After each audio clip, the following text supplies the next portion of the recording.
Well, you would recognize from your program that I am not Professor Scott. But I was briefed on what Professor Scott should do, and if at any point in time you see Professor Paloma Mohammed coming to the fore, it's because I missed my cue.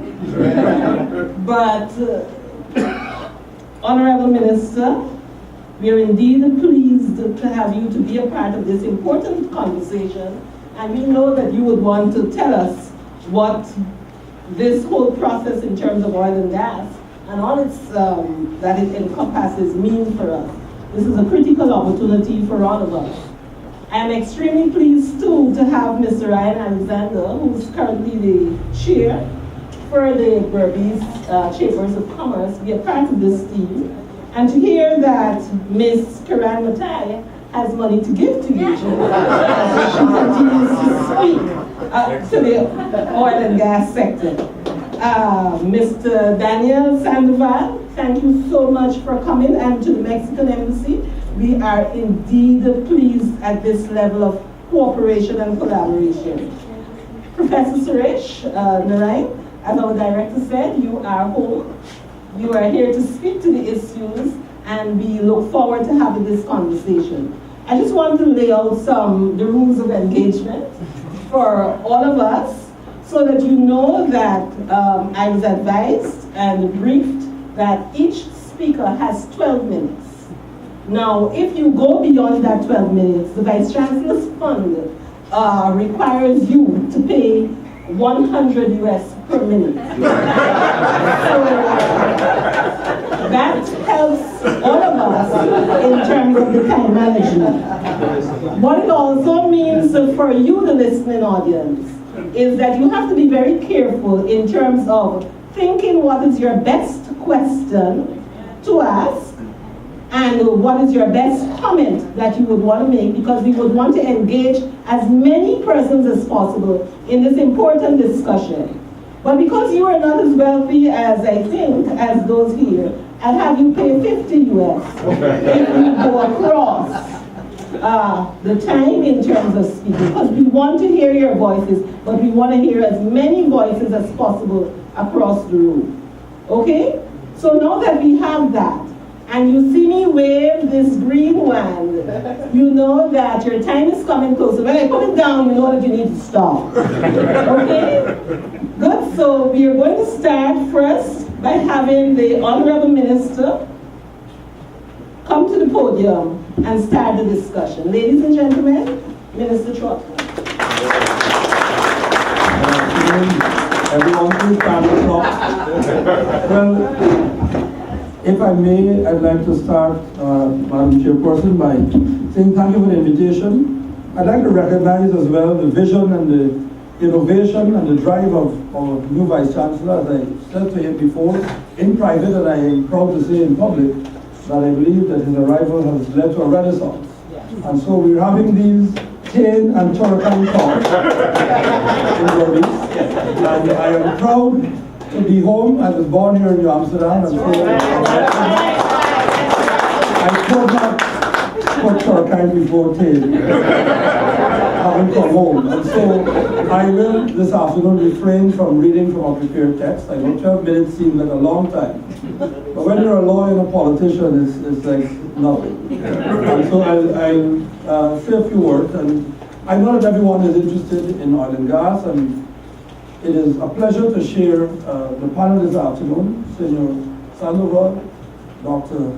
Narayan, Ms. Matai, and our good friend, Mr. Alexander.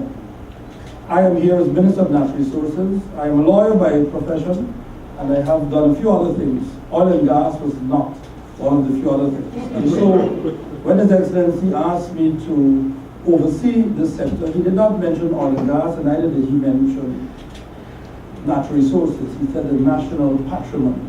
And he and I had a 30-second exchange about that and what it meant. And indeed, it is our patrimony, because I know that all of us, with here and without here, will recall when, as children, we were told about the rich potential that Guyana has. And we've grown with much agony, because we've seen that potential literally slip through our fingers year after year and decade after decade. And so it was in 2015 in May, oddly enough, or coincidentally enough, or perhaps by faith, on the 8th of May or thereabouts, it was announced that a find of oil had been made offshore Guyana. This is 123 miles offshore, and it is directly off the shore of Unity on the east coast of Demerara or thereabouts, as the crow flies, so to speak, where the water is as blue as it is in Barbados or elsewhere. Many of us will never get a chance to see that, and we will take a ride on the university's helicopter one day, won't we? I heard a rumor, but now I can confirm it. There is a helicopter. Provided all we fly. And if I can give you an overview of what has been happening. So ever since the announcement was made, the government and, of course, the operators and those who are in the industry have been working over time. The company ExxonMobil has a license, and it shares that license to develop what is known as the starboard block. There is a strip of sea, not land, that straddles, in a sense, much of the coast of Guyana from up Quarantine going all the way towards our Venezuelan neighbors' border, which we know to be quite secure and safe and set and defined. And that company is in partnership with one American company known as Hess. In fact, its CEO visited with His Excellency this morning, and with another company known as Nexen, which is a Chinese company. And so together, those three decided to explore for oil in the starboard block. And so, as fate would have it, we did make a discovery. And the discovery was first termed significant, and experts say, and I'm sure Dr. Narayan will wish to expand on this, but experts say that significant in this business means really, really serious. What we observed was a flurry of activity and excitement, which told us that this was quite something. And indeed, last year, we were able to confirm that significant means that we have a minimum of 800 million barrels of oil in that well, and a maximum of perhaps 1.4 billion barrels of oil. When one were to consider that oil is trading at an average of between $45 and $50 a barrel, you realize that we're dealing with billions of US dollars in one well. So the potential that we have heard of is actually real, and hopefully in our lifetimes we will be able to realize that potential and to be able to benefit from that potential. So since then the company has gone on to do some more exploration, and unfortunately its second well proved to be dry, meaning nothing was found. And it has been observed that had the company started off drilling that second well, or where that second well was located, it's a well known as skipjack, and come dry, perhaps it would have been daunted and would have given up. So fortune ensured that on the first go, oil was found, and it was found in significant quantities. On the second try, nothing, but since then we've had two further discoveries. We have not been able to measure them, but they are expected to be much smaller in volume. But all in all, you should all congratulate yourselves, or we should congratulate ourselves. We have struck oil, and we are going to be quite wealthy. So with that said, what do we do? We have been preparing at the level of government and at the ministry. At Cabinet, we have a subcommittee of ministers. It comprises, of course, ministers of finance, the most important minister in any government. Sometimes prime ministers and presidents forget that, but ministers of finance are very important because we have to manage our economy and our wealth. The ministers of agriculture, public infrastructure, business, education, citizenship, social protection, and of course, Minister of Natural Resources. We all comprise a subcommittee of cabinet, and we seek to work together to bring this resource towards production. Production is expected to be by May of 2020. The company, Exxon, is very, very enthusiastic about bringing this to production. I believe those who follow international financial markets will tell you that on or about January of 2016, oil had dipped to about $30 or $30-something a barrel. So there is some excitement that this perhaps could renew or strengthen the fortunes of the companies that have invested, Exxon, Hess, and Nexen, and so they are pushing for us to develop the resource as quickly as possible. So what is going to happen is that a vessel known as the FPSO, I don't have diagrams, but I ask you to Google, there is now Google. It's a floating production, storage and offloading vessel. It's a converted oil tanker. It has been found already and is going to go into dry dock in November in Singapore. That vessel is a huge tanker which will be positioned 123 miles offshore Guyana, and it will support the infrastructure which will be on the floor of the sea. 17 wells are going to be drilled, and they will have oil coming up to that vessel, which will store it, and at intervals of perhaps 7 to 10 days, oil tankers will come alongside, and those oil tankers are going to take that oil to a place which is yet to be determined. Some say that place could very well be Crab Island, Berbice, you all know where that is? Some say it could be someplace else along the coast of Guyana. No decisions have been made. Some say that we should not refine here, but refine elsewhere where there are existing capacities. These are decisions that have to be made, but we can't wait until 2020 to make them, and so studies are ongoing in these and other areas. We believe that we needed to strengthen our regulatory and legal frameworks as a matter of urgency, because unless we have systems in place, we will be unable to handle, as it were, the production and the benefits of the production. And so we have started a process of reviewing our Petroleum Act. It's a 1986 act, and of course quite dated, and was weighted more in favor of exploration rather than discovery and production, because we all thought we had the potential, and no one really believed that we had not just the potential, but this very, very rich potential. And so, with help from the Commonwealth Secretariat, we are doing a process of review, and all of our laws are being reviewed, and in some instances we are creating new laws. So we have already created two sets of laws, new, and one is a sovereign wealth fund, has been in part fashioned by the Commonwealth Secretariat, and that bill is with the Minister of Finance, and hopefully will be brought to the nation soon for you to review and to comment on.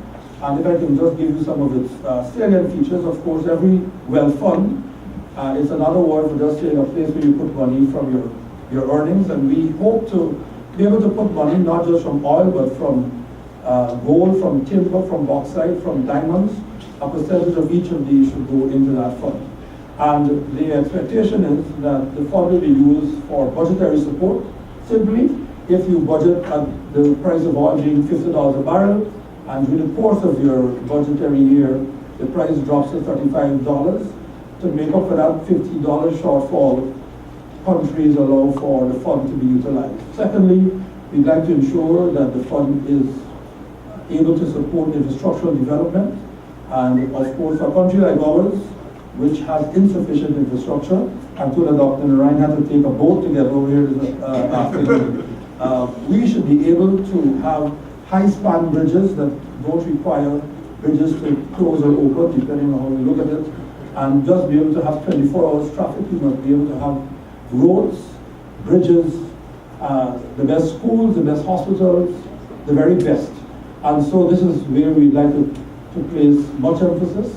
We are as well going to ensure that the environment is not lost, and so there is existing already under the Environmental Protection Act, an environmental trust fund, and so the expectation is that a percentage of the revenues from our resources will be used to both finance and to supplement the environmental trust fund to ensure that the environment is at all times protected. And lastly, we'd like to ensure that the citizens and the regions benefit. So the law will provide that each region will have, by law, a percentage of the revenue. So it will not depend on who is in government or who's the president or who is even the Minister of Natural Resources or of Finance.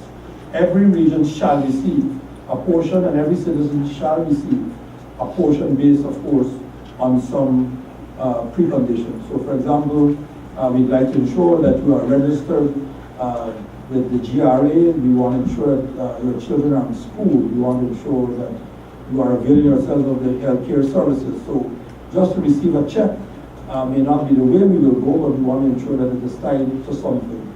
I speak often of the program in Brazil, which is known as Bolsa Familia, where it's a social program where parents take their children to clinics and there they receive a cash transfer, but you have to show that the child is growing well, and of course nutritional needs and educational needs are being met. So those are some of the features of the fund, and I don't know how I'm going for time, but I'm trying to cover 2 minutes. So the 2 minutes that we have, I'd like to just say that we have as well presented to Parliament only 2 days ago the bill for the creation of a new petroleum commission. We're going to lift petroleum out of the Guyana Geology and Mines Commission, where it is now, as a component of the GGMC, and create a standalone commission for petroleum. It is that important. And I am very happy to be here, happy to be able to engage in what I would call a gap, and to learn as much as I'm able to share knowledge and experience. And as I said, proud to be home as a Barbician, and proud of the events that are happening, and to say that no matter what happens, I'm going to ensure that Barbice gets a chunk of what is going to happen. Thank you very much.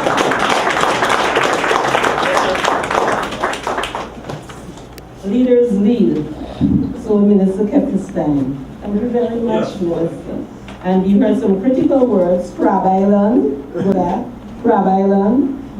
We heard patrimony legislation, wealth fund, and some other critical terms that I want you to hold on to in terms of framing your questions for the minister.